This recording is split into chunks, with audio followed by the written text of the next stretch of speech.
নমস্কার, শুভ সন্ধ্যা। ভাষা সংসার চ্যানেলে আমি বিতক্তা আজ চলে এসেছি আবার একটা নতুন বিষয় নিয়ে কথা বলতে। তো আজকের বিষয় কিন্তু অনুবাদ সাহিত্য। মানে আজ যে অতিথি আমাদের মধ্যে রয়েছেন, তিনি একটি দীর্ঘ বই অনুবাদ করে ফেলেছেন আমাদের পাঠকদের জন্য। আমাদের সঙ্গে আজকে রয়েছেন অনুবাদক ত্রিদীপ বিশ্বাস। তিনি তোমাকে স্বাগত আমাদের পেজে।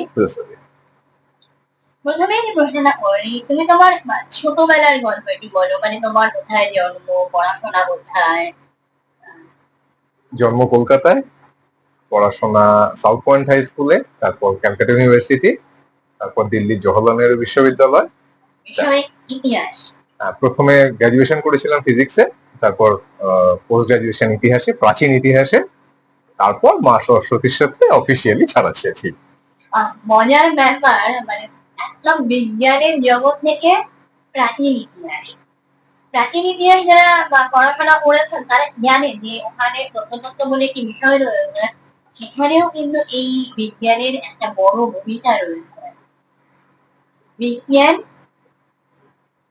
তারপর কলা বিভাগ, তারপর চাকরি এবং তার মধ্যে সাহিত্য, মানে মিলেমিশে কোথাও একাকার হয়ে গেছে। সাহিত্য কোথা থেকে, মানে সাহিত্যের সবচেয়ে ছোটবেলার মধ্যে সাহিত্যে কি মনে পড়ে? মানে গল্প নিয়ে, কোন গল্প নিয়ে এভাবে টানতো তোমাকে? সেরকম ভাবে বিশেষ কিছু ছিল না আমাদের ছোটবেলায়। বিনোদন বলতে ওই গল্প বই পড়াটাই তো প্রধানত ছিল। এতটা ইন্টারনেটের যে বিপ্লব সেটা হয়নি, টেলিভিশনের একটা মানে সীমাবদ্ধতা ছিল।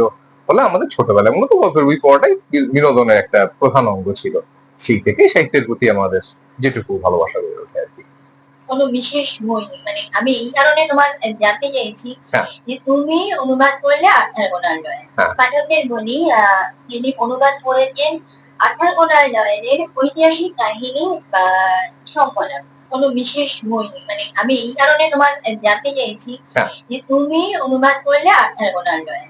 পাঠকদের বলি, যিনি অনুবাদ করেছেন আর্থার কোনান ডয়েলের ঐতিহাসিক কাহিনী বা, আমি বুঝতেই পারছেন আমি কেন বারবার বলছি মানুষের শখ হলো, মানে অনুবাদের যে শখ হয় সেটা কারোর হয় এমনি বা প্রবন্ধ, উপন্যাস, গল্প, আর কারোর হয় ঐতিহাসিক কাহিনী।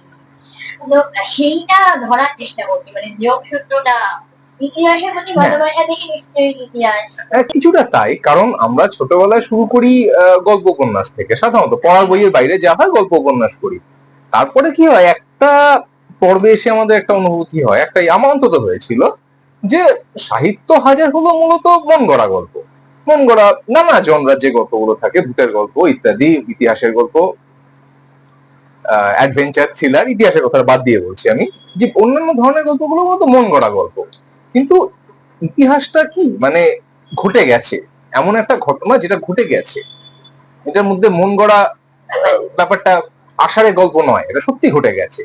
আর সত্যি কথা বলতে কি দেখবেন, যেটা ঘটে গেছে সেটা মাঝে মাঝে মানুষের কল্পনা প্রসূত সাহিত্যের থেকেও বেশি চিত্তাকর্ষক। এটা অন্তত আমার অনুভূতি। আর ইতিহাসের মধ্যে যে সাহিত্য রস ব্যাপারটা আছে, এটা কি হয় আমাদের প্রথাগত ইতিহাস চর্চায় আমরা কেন জানি এড়িয়ে যাই। মানে ইতিহাস বললেই একটা লোকের ওই আর রাজা রানীর গল্প, না সন তারিখ মুখস্থ করা, ফলে সেই সাহিত্য রস যেটা, সেইটা খুব সচেতন ভাবে বাদ দেওয়া হয়। এবার এখানে ঐতিহাসিক সাহিত্যে সেখানে একটা একটা সুবিধা আছে পড়া, ফলে এটা সাহিত্য রসে ভরপুর। মানে নিছক পরীক্ষা পাশ করার জন্য পড়া নয়, যখন সত্যি পড়ি আমরা রসটা অনুভব, তখন সত্যিকার ইতিহাসটা জানা যায়। ফলে এই ইতিহাস সাহিত্য এই দুটো একটা মানে কি বলবো মিশেল হচ্ছে ঐতিহাসিক সাহিত্য যে জনরাটা। এরপর ইতিহাসও জানা হয় আমাদের, আর সাহিত্য রসটা পুরোপুরি মানে যতটা পারা যায় আস্বাদন করা যায়। অতএব প্রথম লেখালেখি শুরু হবে। প্রথম লেখালেখি আমি মূলত যেগুলো লিখতাম সেগুলো আমি যখন দিল্লিতে চাকরি বাকরি করতাম একটা রিসার্চ ইনস্টিটিউটে, সেখানে লিখতাম ইংলিশে। সেগুলো কি বলবো, ঠিক জার্নালিস্টিকও না একাডেমিকও না, দুটো মাঝামাঝি বলা যেতে পারে। সেখানে এখনো অনেক কিছু ইন্টারনেটে আছে। একটা থিঙ্ক ট্যাঙ্কে চাকরি করতাম, তা সেখানে উগ্রপন্থার উপরে তাদের কাজ হতো, সেই নিয়ে অনেক লেখালেখি আছে। এখন লেখাটাকে যতটা সম্ভব একটু ইন্টারেস্টিং করা যায়, একটু চিত্তাকর্ষক করা যায়, সেই চেষ্টায় রত ছিলাম। ফলে কিন্তু আমার মনে একটা চিরকালের বাসনা ছিল যে আমার প্রথম বই যেটা হবে সেটা যেন মাতৃভাষায় হয়। কারণ মুস্তাফা আলী এক কথা বলে গেছিলেন যে মানুষের সেরা সৃষ্টিটা সবসময় মাতৃভাষা, সে যাই লিখুক না কেন। এটাকে আমি মানে একটা ধ্রুব সত্য বলে মনে করি এবং এটা মূল মন্ত্র আমার জীবনে। পরে পরে যাই লিখুক না কেন আমার প্রথম বইটা যেন বাংলা হয়, এটা নিয়ে আমার একটা সচেতন চেষ্টা ছিল, তারই ফলশ্রুতি হিসেবে বইটা লেখা। মাতৃভাষায় বই পড়তে এসে প্রথমেই অনুবাদের বই এবং এটা ঐতিহাসিক কাহিনী। আর্থার কোনান ডয়েল ভাবলেই আমাদের মাথার মধ্যে শার্লক হোমস একটা বড় অংশ জুড়ে থাকে, কিন্তু পাশাপাশি ঐতিহাসিক কাহিনী, যেটা আমার নিজের ব্যক্তিগতভাবে মনে হয়েছে যে অন্য কিছু না লিখলেও আর্থার কোনান ডয়েল বেঁচে থাকতেন শুধুমাত্র এই ঐতিহাসিক কাহিনী অবলম্বন লিখতে।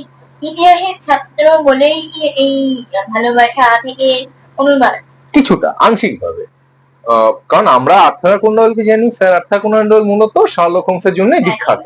কাজে আমরা যেই বলি আর্থার কোনান ডয়েল, সঙ্গে সঙ্গে মানে যেটা মানুষের তৎক্ষণাৎ যে রিফ্লেকশন হয় সেটা হচ্ছে নিশ্চয়ই শার্লক হোমস। ও আর্থার কোনান ডয়েল মানে পুরো সমার্থক হয়ে গেছে, অন্তত বাঙালিদের কাছে তো বিশেষ করে। কিন্তু শার্লক হোমস ছাড়াও মানে প্রলিফিক রাইটার যাকে ইংরেজিতে বলে আর কি, ফলে স্যার আর্থার কোনান অনেক বিষয়ের উপর লিখেছেন, প্রচুর কিছু লিখেছেন, অনেক কিছু আমরা খবরই রাখি না। একদিক থেকে বলতে গেলে বাঙালি সাহিত্যে মানে বাংলা সাহিত্যে স্যার আর্থার কোনান ডয়েলের একটা অপরিসীম বিরাট বড় একটা প্রভাব আছে, অনেকটা আমরা জানিও না। আমি তো এই প্রসঙ্গে একটু বলি, যেমন আমাদের অনেকগুলো চরিত্র আমাদের বাঙালি পাঠক পাঠিকারা পরিচিত, যেমন প্রফেসর শঙ্কু। প্রফেসর শঙ্কু কিন্তু স্যার আর্থার কোনান ডয়েলের একজন চরিত্র আছেন, প্রফেসর চ্যালেঞ্জার। প্রফেসর চ্যালেঞ্জার আদলে তৈরি, সত্যজিৎ রায় স্বীকার করে গেছিলেন। আমরা জানি না, মানে খুব সেভাবে একটা বহুল প্রচারিত নয় আর কি। তারপর ধরুন আর ফেলুদা তো আমরা জানি, ফেলুদা, ব্যোমকেশ, কিরিটি, এই পুরো যে গোয়েন্দা আত্মার একজন সহচারী, সেটা হচ্ছে আপনার কি বলে শার্লক হোমসের মডেল থেকে নেওয়া, এটা মোটামুটি আমাদের জানাই আছে, গোয়েন্দা একটা ল্যাংবোট। কিন্তু এই কোনান ডয়েলের আরেকটা চরিত্র, যেমন ধরুন আমরা জানি প্রফেসর তারিণী খুড়ো, সত্যজিৎ রায় তারিণী খুড়ো। তারিণী খুড়ো ওই এক্সপোর্ট কোয়ালিটির বিড়ি আর দুধ চিনি ছাড়া চা খেতে খেতে তার যৌবনের নানা অ্যাডভেঞ্চারের গল্প বলেন। এটা কিন্তু এসেছে আমার ধারণা, এটা কোথাও বলে যাওয়া নেই, সত্যজিৎ রায় অন্তত বলেননি। আরেকটি ক্যারেক্টার আছে ব্রিগেডিয়ার জেরার্ড। ব্রিগেডিয়ার জেরার্ড হচ্ছে একজন বুড়ো সেনা, মানে একজন সৈন্য, ফরাসি সৈন্য, নেপোলিয়নের আর্মিতে ছিলেন ভদ্রলোক। তো তিনি প্যারিসের কাফেতে বসে তার জোয়ান বয়সে বাহাদুরির গল্প বলেন, এক ধাঁচে। মানে আমার ব্যক্তিগত বিশ্বাস, ধারণা যে এই ব্রিগেডিয়ার জেরার্ডের আদলেই তারিণী খুড়ো ক্যারেক্টারটা তৈরি। এছাড়াও কোনান ডয়েলের প্রচুর ছোট গল্প আছে, প্রচুর ছোট গল্প আছে বিভিন্ন ধারার উপরে, বক্সিং নিয়ে, ভূত নিয়ে, প্রেততত্ত্ব নিয়ে, ডাক্তারি জীবনের গল্প, জলদস্যুদের গল্প, যুদ্ধের গল্প, বা এক একটা জনরা আর কি। তার মধ্যে একটা হচ্ছে এই ঐতিহাসিক কাহিনী, যেটা লন্ডন থেকে যখন প্রথম প্রকাশিত হয়েছিল, 13টা ছোট গল্প, সেটা নাম ছিল টেলস অফ লং এগো, এই নামে প্রকাশিত হয়েছিল। কোনান ডয়েল একটা জায়গায় মন্তব্য করেছিলেন যে তার সারা জীবনে যত সাহিত্য কীর্তি যা করে গেছেন তিনি, তার সবকিছুই ধ্বংস করে দেওয়া হয়, আর কাকে বলা হয় যে আপনি কোন কাজটি বাঁচিয়ে রাখবেন, এরকম একটা পরিস্থিতি যদি তাকে সম্মুখীন হতে হয়, তাহলে তিনি নির্দ্বিধায় তার ওই 13টি ঐতিহাসিক গল্পকেই বাঁচিয়ে রাখবেন, মানে এতটা প্রিয় ছিল তার। তা আমি দেখলাম আমরা কোনান ডয়েলকে চিনি, শার্লক হোমসের জন্য বহু প্রচলিত, অন্যান্য গল্প টুকটাক অনুবাদ হয়েছে, কিন্তু এই 13টা গল্পের অনুবাদ সেই অর্থে হয়নি। আমি পড়ে শোনাচ্ছি, ওনার একটা কমেন্ট আছে এখানে, বইতে আমি লিখে রেখেছিলাম। If it were needful to discriminate, and if all my work were to be destroyed, save only one single section which I might elect to preserve, my choice would certainly be those short historical pictures which come under the heading of Tales of Long Ago. এতটাই প্রিয় ছিল, সব কাজ ধ্বংস করে দিয়ে দেওয়া হোক, কিন্তু আমার এই 13টা গল্প বেঁচে থাক। সেরকম পরিচিতি নেই, মানে একটা গল্প ছিল এখানে সংকলনে আছে, তার নাম দ্য সিলভার মিরর। এটাকে বাংলা অনুবাদ করা, ঠিক অনুবাদ বলবো না, ট্রান্সলিটারেশন, মানে একটু ছোট করে কাটছাট করে একটা সংক্ষিপ্ত একটা রূপে মানে বেরিয়েছিল বইটা, দেব সাহিত্য প্রজেক্টের পূজাবাসী গীতে, রূপরায়না। অনুবাদ যদি আমার খুব ভুল না হয়ে থাকে করেছিলেন সুধীন্দ্রনাথ রাহা। উনি করতেন এগুলো। আর একটি গল্প আছে যেটা শরদিন্দু বন্দ্যোপাধ্যায়, আপনারা যদি তার শরদিন্দুর ঐতিহাসিক গল্পগুলো পড়েন, রুমা হরণ বলে একটা গল্প আছে। হ্যাঁ, রুমা হরণ গল্পটা ভারতবর্ষের পটভূমিকায়, এটি মানে এটাও কিন্তু শরদিন্দু বলে যাননি। কিন্তু আমার মনে হয়, ব্যক্তিগত ধারণা, একটি গল্প আছে, আহ আমি এখানে অনুবাদ করেছি মহাকালের জবনিকা বলে, মূল নামটি হচ্ছে থ্রু দ্য ভেল। এটা প্রাচীন স্কটল্যান্ডে হুবহু এক গল্প, সেই মানে জন্মান্তর, ইতিহাস ইত্যাদি মিলিয়ে মিশিয়ে একটা ফ্যান্টাসি গল্প আর কি। এরকম এই দুটো গল্পের সঙ্গে মোটামুটি যারা ইংরেজি সেভাবে পড়েন না বা কোনান ডয়েলের এই গল্পগুলো পড়েননি তারা হয়তো সেভাবে পরিচিত নন। কিন্তু এই দুটো গল্প ছাড়া এই দুটো গল্পের সঙ্গে পরিচয় থাকলেও থাকতে পারে বলে আমার বিশ্বাস। বাকি গল্পগুলো একেবারেই অচেনা, অনুবাদ হয়নি। এই যে তুমি অনুবাদ করলে, হ্যাঁ, অনুবাদ করতে কিন্তু অনেক সমস্যা, মানে প্রেক্ষাপটের সমস্যা, হ্যাঁ, ভাষার সমস্যা, বিশেষ করে ওই সময়ে ইংরেজি শব্দ যার মধ্যে লাতিনি শব্দ প্রচুর প্রচুর। থাকে, হ্যাঁ, সেগুলো কিভাবে সমাধানের কথা না না, বলবে। এটা খুবই খুব। এই যে তুমি অনুবাদ করলে, হ্যাঁ, অনুবাদ করতে কিন্তু অনেক সমস্যা, মানে প্রেক্ষাপটের সমস্যা, হ্যাঁ, ভাষার সমস্যা, বিশেষ করে ওই সময়ে ইংরেজি শব্দ যার মধ্যে খুবই খুবই গুরুত্বপূর্ণ একটা প্রশ্ন। এটার জন্য মূলত যেটা করেছি, আমাকে অনেক ফুটনোটের সাহায্য নিতে, মানে ফুটনোট ব্যাপারটাকে আমদানি করতে হয়েছে। সাধারণত কি হয়, আমাদের যেগুলো একাডেমিক লেখা সেখানে ফুটনোট রেফারেন্স থাকে, ফলে যেটা নিছক সাহিত্য সেখানে খুব বেশি ফুটনোট দিলে কি হয়, ছন্দটা নষ্ট হয়ে যায়। তবু না দিলেই নয়, সেক্ষেত্রে যেটা করেছি আমরা, কিছু কিছু জায়গায় যেগুলো ব্যাখ্যার প্রয়োজন আছে, কিছুটা ব্যাপারটা বলে না দিলে, প্রেক্ষাপটটা বলে না দিলে গল্প মূল রসাস্বাদন করা যাবে না। সেক্ষেত্রে আমি প্রত্যেকটা গল্পের শেষে কিছু ফুটনোট দিয়ে রেখেছি, যাতে করে ফ্লোটা নষ্ট না করে, প্রবাহটা নষ্ট না করে, যখন পাঠক বা পাঠিকা যখন পড়বেন, যদি কখনো মনে হয় তারা ফুটনোটটা দেখে নিতে পারেন। এবং বিদেশি যেটা বললেন একটু আগে, যে বিভিন্ন শব্দ থাকে, বিভিন্ন ফ্রেজ থাকে, যেটা ওই সময়কার একটা প্রাচীন যুগে। এবং শুধু তাই নয়, মানে ধরো এমন কিছু শব্দ আমরা দেখি ইংরেজি সাহিত্যে, যেগুলো হয়তো আমাদের সংস্কৃতির সঙ্গে সেই শব্দগুলো পরিচিত নয়, বা বাংলাতে সেই শব্দগুলোর মানে হয়তো সেটাই হচ্ছে না, মানে ইংরেজিতে যেটা বোঝাতে চেয়েছে। একদম একদম একদম, আমি এটা এটা খুব খুব গুরুত্বপূর্ণ প্রশ্ন। এটা এই সমস্যাটা আমাকে মানে এটা সম্মুখীন হয়েছিলাম আমি। এটা কিভাবে সমাধান করেছিলাম একটু উদাহরণ দিই। যেমন এখানে একটা গল্প আছে, চতুর্থ শতকে, 4th সেঞ্চুরি এডিতে। তখন খ্রিস্ট ধর্মে একটা লড়াই হচ্ছিল, দুটো ভাগে বিভক্ত হয়ে গেছিল। একটা জটিল একটা কি বলবো থিওলজিক্যাল সমস্যা, যে যীশু খ্রিস্ট ঈশ্বরের থেকে অভিন্ন নায়ক, এরকম পটভূমিতে একটা গল্প আছে, the coming of the Huns. The হুন এলো দেশে, এই নামে অনুবাদ করেছি। সেখানে উনি একটি বিচ্ছিন্নতাবাদী গোষ্ঠীর কথা বলছেন। এরা উত্তর আফ্রিকায় খুব মানে এক সময় খুব দাপট ছিল এদের, এর নাম ডোনাটিস্ট। তা এখানে কোনান ডয়েল যে শব্দটা ব্যবহার করেছেন, যে তারা প্রেইজ দ্য লর্ড বলে এই রণহুঙ্কার দিয়ে তারা গন্ডগোল পাকাতো। এখন প্রেইজ দ্য লর্ড এটা যদি বাংলা অনুবাদ করি, একটা জল শোনাবে, সেই সেই ভাবটা আসবে না। তখন কি করণীয়? যেটা আমি করেছিলাম, মানে এখন ইন্টারনেটের দৌলতে আমাদের তো অজানা কিছু নেই, মানে যা চাইলেই আমাদের জেনে নেওয়া যায়। প্রেজ দ্য লর্ড, ওরা প্রেজ দ্য লর্ড বলতো না, ওরা কি বলতো, ল্যাটিন শব্দটা বলতো ডিও লর্ডেস। ডিও লর্ডেস মানেটা একই। আমাদের ইসলামী সংস্কৃতিতে, খ্রিস্টীয় মানে মূলত আব্রাহামিক ধর্মগুলোতে এই ধরনের শব্দ আছে। যেমন সেক্ষেত্রে আমি এই জন্য প্রেজ দ্য লর্ড না বলে ডাইরেক্ট ডিও লর্ডেস বলে দিলাম। আর ডিও লর্ডের শব্দটা কি আমি ফুটনোটে দিয়ে দিলাম, যে মুসলমানরা যেরকম আলহামদুলিল্লাহ বলে, সকল প্রশংসা ঈশ্বরের প্রাপ্য, প্রেজ দ্য লর্ড। সেখানে ব্যাখ্যাটা দিলাম, ওরা প্রেজ দ্য লর্ডও বলতো না, ঈশ্বরের প্রশংসা করে এটাও বলতো না, ওরা যেটা বলতো ল্যাটিন শব্দটা বলতো ডিও লর্ডেস। মূল গল্পটাতে আছে praise the lord, praise the lord. Praise the লর্ডটা না দিয়ে আমি ডাইরেক্ট ল্যাটিনটা আমদানি করে পরে ওটার মানেটা কি সেটা ফুটনোটে দিয়ে দিলাম। এইভাবে যতটা সম্ভব বিজাতীয় অজানা শব্দ, অজানা ফ্রেজ, এগুলোকে যতটা সম্ভব সরল করে ব্যাখ্যা করা যায়, সেইভাবে এই প্রচেষ্টাটা করেছি। দর্শক শুনছেন আপনারা, যে একটা অনুবাদ মানে শুধুমাত্র এক ভাষা থেকে আরেক ভাষায় পরিবর্তন করে দিলাম আর অনুবাদ হয়ে গেল, এটা কিন্তু নয়। মানে মূল ভাষাটা কোথা থেকে এসছে সেটা জানাও জরুরি, এবং একই সঙ্গে জরুরি মাতৃভাষা, মানে যেটাই আপনি অনুবাদ করছেন সেই ভাষাটার উপরেও দখল রাখা। তার কারণ দুটো শব্দের যখন মেলবন্ধন ঘটাচ্ছেন আপনি, তখন আপনাকে বুঝে নিতে হবে যে কোন শব্দটা ব্যবহার করলে পাঠক ঠিকঠাক মানেটা বুঝতে পারবে। বিশেষ করে গল্প উপন্যাসের ক্ষেত্রে যেহেতু একটা বিশাল প্রেক্ষাপট থাকে, সেখানে এই শব্দের ব্যবহার অত্যন্ত গুরুত্বপূর্ণ বলে এতদিন অনুবাদের কাজ করতে করতে আমার অন্তত মনে হয়েছে। টেলিকো আমার সঙ্গে একমতই হলে যে এই শব্দ থেকে শব্দান্তরে যখন যাই আমরা, এই দুটো ভাষার উপর দখল না থাকলে কাজটা ভালোভাবে করা যায় না। পাঠক পাঠিকারা বিচার করবেন কতটা সফল হয়েছে। নিশ্চয়ই সেসব নিয়ে শেষ কথা বলবেন পাঠকই।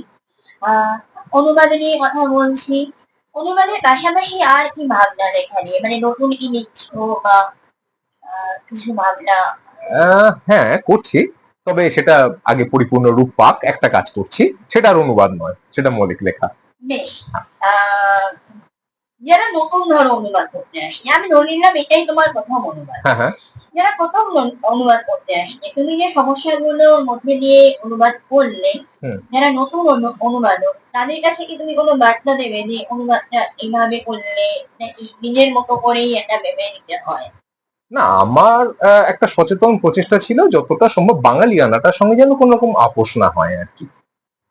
ফলে আমি যেমন একটা উদাহরণ দিই, কোনান ডয়েলেরই অনুবাদ করেছিলেন সত্যজিৎ রায়। আমি বিভিন্ন ধারা ছোট গল্পগুলো বলছি, উনি 3টে অনুবাদ করেছিলেন। ব্রাজিলের কালো বাঘ, দ্য ব্রাজিলিয়ান ক্যাট, ইহুদির কবচ, দ্য জিউস ব্রেস্টপ্লেট, আর the terror of the Blue John gap, Blue John গহ্বরে বিভীষিকা। সত্যজিৎ রায় এই 3টে ছোট গল্প। ফলে আপনি যদি ওই অনুবাদটা দেখেন, মানে আমার যেটাকে মডেল ধরে, মানে যেটা থেকে মূল অনুপ্রেরণা নিয়ে আমি কাজে হাত দিয়েছিলাম, ওই 3টে ছোট গল্প আমি স্টাডি করেছিলাম। সত্যজিৎ রায় যেটা করেছিলেন মূলত ওই বাঙালি যে মেজাজটা, হ্যাঁ, মানে একটা লোক তাকে বাঘ তাড়া করছে, হ্যাঁ, তখন লোকটা ইংরেজ, সেখানে হচ্ছে ও গড, ও মাই গড, তারপরে এই বাঘটাকে ছিঁড়ে খাচ্ছে। সত্যজিৎ রায় সেটাকে শটান ওরে বাবারে করে দিয়েছেন। হ্যাঁ, সাহেবের মুখে তো আর ওরে বাবারে হয় না, কিন্তু গল্পটা বাংলায় হচ্ছে। ফলে যে অনুবাদটা সাথে সাথে, মানে হে ঈশ্বর বললে কি হতো, অনুবাদ হয়তো হতো, প্রপার অনুবাদ হতো, কিন্তু সেই বাঙালিয়ানা, সেই ফিলটা আসতো না। ফলে আমি এই ধাঁচে, এই মানে এই মডেলটা মাথায় রেখে, এই পদ্ধতিটা মাথায় রেখে অনুবাদ করার চেষ্টা করেছি। যেহেতু আমরা অনুবাদ বই নিয়ে কথা বলছি, পরে যে প্রশ্নটা আমার মাথায় আসছে, মানে এটা সবসময় বলা হয় অনুবাদ যত ভালো হবে সে ততই মূল গল্প থেকে দূরে সরে যায়। মানে তত তাকে মডিফাই করতে করতে এমন জায়গায় নিয়ে যাওয়া হয়, অনুবাদকরা সেই স্বাধীনতাটা নেয় যে মূল গল্পটা অনেক সময় লিখতে পারে, কতটা হয়তো ওরকম ছিল না। তো সেক্ষেত্রে কতটা স্বাধীনতা তুমি? না, এক্ষেত্রে একটা সুবিধা আছে। আমি যদি কোনান ডয়েলের অন্যান্য গল্পগুলো অনুবাদ করতাম, এখানে কি হতো, মূলত ইংল্যান্ডের, ধরুন ভিক্টোরিয়ান ইংল্যান্ডের পটভূমিকা যদি গল্প হতো, সেখানে আমার খুব বেশি স্বাধীনতা থাকতো না। কারণ মানে সেই আমলের ব্রিটিশ সমাজের রীতিনীতি, হাব ভাব, কথাবার্তা, এগুলোকে বাংলায় অনুবাদ করাটা কঠিন কাজ, চট করে খুব খুব কঠিন ব্যাপার, কারণ মেজাজটাই অন্যরকম। কিন্তু এই যে ছোট গল্প, 13টা গল্প, এটা কি হয়েছে, প্রাচীন মানে অ্যান্টিকুইটি যা কি বলি আমরা, প্রাচীন কাল, সে প্রাচীনকালে বিভিন্ন পটভূমিতে বিস্তৃত। কোনোটা প্রাচীন রোম, কোথাও প্রাচীন কার্থেজ, আরবের মরুভূমি, সেই 7ম শতাব্দীর জেরুজালেম, আর 7ম শতাব্দীর আরবের মরুভূমি, এবং যীশু খ্রিস্টের সময়কার জেরুজালেম, প্রাচীন ফিনিশিয়া। ফলে এখানকার যারা যে পটভূমিকাটা ইংল্যান্ড নয়, কাহিনীর যারা কুশীলব, তারা কেউ ইংরেজ নয়। ফলে কি হয়েছে, কেউ ধরুন রোমান, কেউ কোথাও কনস্ট্যান্টিনোপলের একজন, সেখানকার একজন সাধু, সেখানকার সম্রাজ্ঞী। ফলে এটা খুবই বিস্তৃত জাতিগতভাবে, তারা কেউ যেহেতু একটা বিশেষ দেশের নয়, ফলে তাদেরকে বাঙালি করে আনার কাজটা অপেক্ষাকৃত সহজ। তাদের কথাবার্তার মধ্যে, তাদের আচার আচরণে ঠিক সেভাবে সেই যে মানে একটা ইংলিশ ব্যাপারটা সেইভাবে নেই আর কি, অনুপস্থিত। ফলে তাদেরকে, সেই চরিত্রগুলোকে শুধু যে অনুবাদ করা, তাদেরকে বাঙালি বানিয়ে দেওয়াটাও খুব একটা কঠিন কাজ নয়, কারণ যেটা বললাম এটা বিস্তৃত, সেই সময়কার বিভিন্ন দেশের বিভিন্ন পটভূমিকার গল্পগুলো রচিত। এই কারণে এই অসুবিধাটা আমার অন্তত এই 13টা গল্পের ক্ষেত্রে হয়নি। অন্য কিছু করতে গেলে হয়তো সমস্যায় পড়তাম। এই যে 13টা গল্প, এর নামগুলো বলে দাও আমাদের। হ্যাঁ, নামগুলো বলি। এটা গল্পগুলো বলে যায় কি, দ্য লাস্ট অফ দ্য লিজিয়ন্স, এটা হচ্ছে এটাকে অনুবাদ করেছিলাম বিদায়ী বাহিনী এই নামে। এটা হচ্ছে সেই সময় যখন ইংল্যান্ড আপনারা জানেন এক সময় রোমের কলোনি ছিল। রোমানরা এসে দখল করে নিয়েছিল, বহুদিন যাকে রোমান ব্রিটেন বলা হয়। তা সেই রোমান ব্রিটেন থেকে বলে যে ইংল্যান্ডের সেই গান আছে না, rule Britannia rule the waves, Britons will never be slaves, কথাটা একেবারে ঠিক নয়। এটা শুনেই আমার মনে পড়ে গেল মাই স্টোরি কমলা দাইয়ের। শুরুই হচ্ছে এই গানটা দিয়ে, স্কুলে এটা কি প্রথম তাদের মানে প্রেয়ার হতো এই গানটা দিয়ে। হ্যাঁ, কাজেই শুনেই আমার মনে পড়ে গেল মাই স্টোরি কমলা দাইয়ের। শুরুই হচ্ছে এই গানটা দিয়ে, স্কুলে এটা কি প্রথম তাদের মানে প্রেয়ার হতো এই গানটা দিয়ে। হ্যাঁ, কাজেই আমার মনে পড়ে গেল মাই স্টোরি কমলা দাইয়ের। Britons will never be slaves, কথাটা বোধ একেবারে ঐতিহাসিকভাবে সত্য নয়। ওরাও একসময় মানে আমরা যেরকম ব্রিটিশদের এগেনস্টে স্বাধীনতা সংগ্রাম করেছি, ওরাও রোমানদের এগেনস্টে অনেক মানে অসহযোগ আন্দোলন চালিয়েছে। এখানে গল্পে সেরকমই একটা ছোঁয়া আছে আর কি। মানে এখানে হচ্ছে রোমানরা চলে যাচ্ছে, আর সেই রোমান ব্রিটেনে বিজাতীয় জাতির আক্রমণ হচ্ছে, এরকম একটা পটভূমিতে গল্পটা লেখা। এগুলো নিছক মন করা গল্প নয়, এর একটা ঐতিহাসিক ভিত্তি আছে। দ্য লাস্ট গ্যালি, এটা হচ্ছে রোম আর একটি নর্থ আফ্রিকা একটি প্রজাতন্ত্র ছিল কার্থেজ। রোম আর কার্থেজের মধ্যে 3টে বিশ্বযুদ্ধ হয়েছিল, যেটা পিউনিক ওয়ার বলি। কার্থেজ যখন ধ্বংস হয় তখন ভারতবর্ষের সম্রাট অশোকের শাসন চলছে। সেই যুদ্ধের পটভূমিকায় একটা গল্প লেখা, দ্য লাস্ট গ্যালি, শেষ রণতরী। আর 3 নম্বর গল্পটা মহাকালের জবনিকা, যেটা নিয়ে আমি একটু আগে বলছিলাম, থ্রু দ্য ভেল, যেটাকে শরদিন্দু ওই রুমা হরণ নামে এটাকে ভারতীয়করণ করেছিলেন। দ্য কামিং অফ দ্য হুমস, এটা আপনারা জানেন সেই আত্মিলা, সেই বিজয়ানন্দ লিখে গেছেন আর কি, অমর আত্মিলা। সেই আত্মিলার নেতৃত্বে যখন রোমান সাম্রাজ্যের উপর আক্রমণ শুরু হয়েছিল, সেই সময়কার একটি গল্প, হুন এলো দেশে। এর পরের গল্পটি হচ্ছে দৈরথ, মূল গল্পটার নাম কন্টেস্ট। এটা হচ্ছে এথেন্সে অলিম্পিয়ায় একটা মিউজিক্যাল কন্টেস্ট হতো আর কি। সেই সময় সম্রাট নিরো গেছিলেন। নিরো কিন্তু করতেন, নিরো একটা আছে না যে নিরো ফিডলস ওয়াইল রোম বার্নস, হ্যাঁ এটাকে একটু খারাপ ভাবে বলা হয়। নিরো কিন্তু গান বাজনা চর্চা করতেন, এবং মোটামুটি খারাপ করতেন না, খুব মানে যেভাবে হাসি ঠাট্টা করা হয় তা নয়, ভালোই করতেন মোটামুটি। যাও ওরা বদনাম হয়ে গেছে। তা সে নিরোকে নিয়ে একটু মজাদার গল্প এটা। স্যাক্সন আগমন, মানে যখন এই রোমান ব্রিটেনে স্যাক্সন, আপনারা জানেন এই আমরা অ্যাংলো স্যাক্সন বলি, এরা কিন্তু জার্মানি থেকে আসা, সে তারা আসছে, সেই পটভূমিকা একটা গল্প। এর পরের গল্পটার নাম কালা পাহাড় নাম দিয়েছি। মূল গল্পটা হচ্ছে দ্য আইকন ক্লাস্ট। এটা হচ্ছে রোমান সাম্রাজ্যে খ্রিস্টানিটি যখন, খ্রিস্ট ধর্মে যখন অভ্যুত্থান হচ্ছে, রোমান পেগানিজমের সঙ্গে সেখানকার প্রথম খ্রিস্টানদের যে সংঘাত, সেটাকে খুব সুন্দরভাবে কোনান ডয়েল তুলে ধরেছেন। তারপরের গল্পটা দানব ম্যাক্সিমিন, দ্য জায়ান্ট ম্যাক্সিমিন। এটা রোমে একজন চাষির ছেলে সম্রাট হয়েছিলেন, ম্যাক্সমিনাস বলে, এবং তার উত্থানটা হয়েছিল খুব একেবারে নিচু স্তর থেকে। প্রথমে সৈনিক থেকে সেনাপতি, সেনাপতি থেকে অবশেষে রোমের সম্রাট। তারপরের গল্পটা দ্য রেড স্টার। এটা নিয়ে বিশদ বলবো না, এটা আরবের মরুভূমিতে, এবং এটা বলে দিলে গল্পের মজাটা থাকবে না। তারপর একটা সিলভার মিরর, যেটাই বলেছিলাম একটু অতিপ্রাকৃত একটি গল্প, দ্য হোম কামিং। এটা প্রাচীন কনস্ট্যান্টিনোপল, সম্রাজ্ঞী থিওডোরা, ইনি কিন্তু ঐতিহাসিক চরিত্র, তিনি এই গল্পটিতে আছেন। আ পয়েন্ট অফ কন্ট্যাক্ট, এখানে এটা ওই প্রাচীন জেরুজালেমের পটভূমিকায় লেখা, না সরি, জেরুজালেম না, প্রাচীন ফিনিশিয়া, প্রাচীন টায়ান নগর, জীবনানন্দ লিখে গেছেন টায়ান নগরী রাত, সেই টায়ান নগর। লাস্ট গল্পটা দ্য সেঞ্চুরিয়ান, জেরুজালেমের রাত। এটা হচ্ছে মানে এটা এই গল্পটা না কিছুটা খ্রিস্টীয় বিশ্বাস বা মানে ওদের যে মানে যে যারা জন্মসূত্রে খ্রিস্টান বা খ্রিস্টান কান্ট্রিতে বড় হয়েছে, তারা গল্পটার সঙ্গে ধরতে পারবে ব্যাপারটা কি। মানে এমন একটা থিওরি আছে যে যখন যিশুকে ক্রুশবিদ্ধ করা হয়, তখনই একজন রোমান সৈনিক, সেন্টুরিয়ান মানে 100 জনের সেনাপতি আর কি, তিনি নাকি অন দ্য স্পট খ্রিস্টান হয়ে যান। এরকম একটা মানে প্রথম ইহুদি নন এমন একটি জাতির লোক খ্রিস্টান হন। কিন্তু এত কিছু বলতে গেলে কি গল্পটার ব্যাখ্যা করতে গেলে একাডেমিক আলোচনা হয়ে যাবে, তাই আমি এটাকে জেরুজালেমের রাত নামে অনুবাদটা করেছি। এটা নিয়ে যারা আগ্রহী তারা পড়তে পারেন, এটারও একটা ঐতিহাসিক ভিত্তি আছে। তো এই মোটামুটি 13টি গল্প। পাঠক শুনলেন 13টি গল্পের কথা। আমি এবারে কভারটা দেখিয়ে দিই মইটির, এবং এই কভারটা দেখলে বুঝতে পারবেন এখানেও কিন্তু ওই হুন এলো দেশের একটা ইমেজ ব্যাকগ্রাউন্ডে রাখা হয়েছে, এবং এখান থেকেই কিন্তু মানে এই ছবিটিও কিন্তু ওখান থেকেই ব্যবহৃত হয়েছে।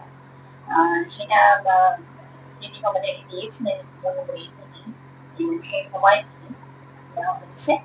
আর বইটি যারা সংগ্রহ করতে চান তারা পেয়ে যাবেন www.সংখ্যাত.com এ আমাদের এই ওয়েবসাইটে। আমাদের সঙ্গে এতক্ষণ থাকার জন্য দিদিকে অনেক অনেক ধন্যবাদ, অনেক ভালোবাসা। শেষ তুমি আমাদের জন্য কিছু বলবে? মানে আমাদের এই ব্যাপারটা ওখানে এতদিন ধরে অনুবাদে নিয়ে কাজ করছে। তুমি এটাকে কেমন ভাবে দেখছো বা আমাদের অন্যান্য সহকর্মীদের উৎসাহ দেবার জন্য তোমার আমরা আমি যখন স্কুলে পড়তাম একটা ছোট গল্প পড়েছিলাম, ফরাসি ছোট গল্প, দ্য লাস্ট লেসন। মানে ইতিহাসে ফ্র্যাঙ্কো প্রাশিয়ান যুদ্ধ হয়েছিল, যে অ্যালসাস আর লোরেন এরকম দুটো প্রদেশ প্রাশিয়ান সেনাবাহিনী এসে দখল করে নিয়েছিল। তা অ্যালসাস আর লোরেনের যারা অধিবাসী একটা তাদের একটা আদেশ দেওয়া হয়েছিল, এবার থেকে তারা আর ফরাসি ভাষায় চর্চা করবে না, এবার তাদেরকে জার্মান হতে হবে। সেই পটভূমিকায় গল্পটা হচ্ছে লাস্ট লেসন, যে একটি স্কুল পালানো ছেলে, সে স্কুলে না গিয়ে যা করে স্কুল পালিয়ে বেড়াতো, সেই দিন সে এসছে, অঞ্চলের সবাই এসেছে। সে তখন মাস্টারমশাই বলছেন যে এখন আমরা একটি কারাগারে ঢুকে গেলাম, কারাগারে বেরোবার একটি মাত্র চাবি হচ্ছে তোমাদের ভাষা, আর যাই করো ভাষাটি ভুলে যেও না। কাজেই বিকাশদা যিনি করছেন, আমি গল্পটা কেন বললাম, আমি ভূমিকাটা এই গৌরচন্দ্রিকাটা কেন করলাম, ভাষার একটা অপরিসীম গুরুত্ব আছে। বিকাশদার সঙ্গে আমার অনেক দিনের পরিচয়। বিকাশদা যেটা করছেন, প্রচুর এরকম ভাবে ভাষা হারিয়ে যাচ্ছে, এক একটা জাতি তার ভাষার কারণে পরিচিত, সেই ভাষা মাতৃভাষাটা ভুলে যাচ্ছে, লুপ্ত হয়ে যাচ্ছে। আমরা বাঙালিরাও মানে খুব একটা খারাপ নিদর্শন রাখছি না এক্ষেত্রে, বিশেষ করে পশ্চিমবঙ্গে। যাও, স্বজাতির কোনো এখন আর সমালোচনা করবো না। ফলে কি হচ্ছে, অনেক জাতি হারিয়ে যাচ্ছে, তাদের মাতৃভাষা হারিয়ে যাচ্ছে। অনুবাদের দৌলতে কি হচ্ছে, তাদের সেই লোককথা, তাদের সাহিত্য সৃষ্টি, সেগুলো মেইন স্ট্রিম যাকে বলে সেখানে চলে আসছে, অন্য ভাষার লোকে পরিচিত হচ্ছে। আমরা ভারতবর্ষে এই যে বইটা লিখলাম, যারা বাংলা পড়েন না তারা কেউ জানবেন না। ফলে সেরকম ভাবে যে কন্নড় যিনি লিখছেন, তামিলে যিনি লিখছেন, বা অন্য উপজাতীয় ভাষায় কে বড় লেখক আমরা জানিও না যতক্ষণ অনুবাদ হচ্ছে। ফলে অনুবাদ করার ফলে আমরা জানতে পারছি যে মহারাষ্ট্রে মারাঠি ভাষায় কি সাহিত্য কীর্তি হয়েছে, কন্নড় কে রাইটার আছেন, কাশ্মীরি ভাষায় কি লেখা হয়, যে অনুবাদ পত্রিকা এখান থেকে বের করা হয়, বিভিন্ন জায়গা থেকে আসে, দেশ বিদেশ, আমাদের ভারতবর্ষে এত রাজ্য থেকে। ফলে আমি এই উদ্যোগটাকে সাধুবাদ জানাই, কারণ ভাষা যখন থাকবে না, একটা জাতির স্বাতন্ত্র অস্তিত্বটাও থাকবে না। ফলে ভাষাটাকে বাঁচিয়ে রাখা দরকার। আর ভাষার সব থেকে রিফাইন যে বহিঃপ্রকাশ সেটা হচ্ছে সাহিত্য। কাজেই ভাষা বাঁচিয়ে রাখার জন্য অনুবাদ হওয়া প্রয়োজন, ভাষার পুষ্টির জন্য অনুবাদ হওয়া প্রয়োজন। সব থেকে বড় কথা, জাতিতে জাতিতে মানসিক বৌদ্ধিক আদান প্রদানের জন্য সেক্ষেত্রে অনুবাদের যে ভূমিকা সেটা অপরিসীম, অনস্বীকার্য। সেক্ষেত্রে বিতস্তাদি এবং বিবেকদা, আপনাদের উদ্যোগটাকে আমি সাধুবাদ জানাই। অনেক অনেক ধন্যবাদ জেনিফ তোমাকে এতক্ষণ আমাদের সঙ্গে সময় দেবার জন্য। বন্ধুরা, আজকে আমরা আলোচনায় ছিলাম, গল্পে আড্ডায় ছিলাম অনুবাদকের সঙ্গে। আমরা এরপরে আবার আরেকজন নতুন অতিথিকে নিয়ে চলে আসবো খুব শিগগিরই। ততক্ষণ আমাদের ইউটিউব চ্যানেলের দিকে নজর রাখুন, সাবস্ক্রাইব করুন, লাইক কমেন্ট দিন এবং ভালো লাগলে শেয়ার করুন। অনেক অনেক ধন্যবাদ।